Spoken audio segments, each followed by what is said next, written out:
কদিন নিম্নচাপের জন্য যা বৃষ্টি হচ্ছে ঘরঠর একদম স্যাঁতস্যাঁতে গন্ধ হয়ে গেছে। এই গন্ধ দূর করব কি করে, তার জন্য একটা উপায় বার করেছিলাম। হঠাৎ করেই আমি একটা অ্যামাজন থেকে রুম ফ্রেশনার কিনেছিলাম। অ্যামাজন থেকে এটা কিনেছিলাম, আমি অর্ডার করি না, অর্ডারটা ভবই করে দিয়েছিল। এদের প্যাকেজিংটা এত ভালো, এত পুরো টাইট করে প্যাকেজিংটা করেছে। দুটো ছিল আমি দুটো অর্ডার করেছি, একসাথে দুটো ছিল। খুব যে দাম নিয়েছে তাও নয়, দুটো মোটামুটি ওই 200 অ্যাপ্রক্স কাছাকাছি নিয়েছে, 200 বা 250 কাছাকাছি নিয়েছে। আমার ঠিক এখন দামটা মনে নেই, তবে এদের প্যাকেজিংটা খুব সুন্দর, এত টাইট যে আমি খুলতে পারছি না। দুটোই আমার ওডোনিলের ছিল এবং দুটোই আমি ওডোনিলটা আমি খুলেছি। একটা নিয়েছি ওডোনিল জ্যাসমিন ফ্রেশ, যেটা অপূর্ব সুন্দর, দারুণ ফ্লেভারটা এর। আরেকটা সেকেন্ডলি যেটা ছিল সেটা হচ্ছে ওডোনিলের লেভেন্ডার মিস্ট। দুটোর গন্ধই দারুণ ছিল। এখন সত্যি কথা বলতে গেলে বৃষ্টির দিন সব দিনই ঘর স্যাঁতস্যাঁতে একটা গন্ধ হয়ে থাকে।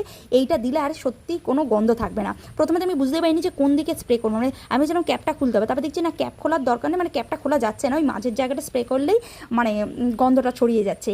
দুটোরই গন্ধ এত সুন্দর যে ঘরে সুগন্ধই ভর্তি হয়ে যাচ্ছে। রোজ আমি ইউজ করছি, কারণ এখন প্রায় দিনই বৃষ্টি হচ্ছে। আর এই রুম ফ্রেশনারগুলো না ভীষণই দরকার, খুবই প্রয়োজনীয় একটা জিনিস। ভব আমাকে এই দুটো জিনিস কিনে দিয়ে দারুণ উপকার করে দিয়েছে, যার জন্য আমি তো ওকে থ্যাংক ইউ বলে বলে যাচ্ছি। আর এই দুটোরই ওয়েট আছে, মানে ওজন আছে 126 গ্রাম করে ওয়েট আছে। তবে অরিজিনালি কথা জানি না, তবে যেটা আছে মোটামুটি প্রাইস কমের মধ্যে দারুণ। এই বৃষ্টি বর্ষার দিনে তোমরা চাইলে একবার ট্রাই করে দেখতেই পারো।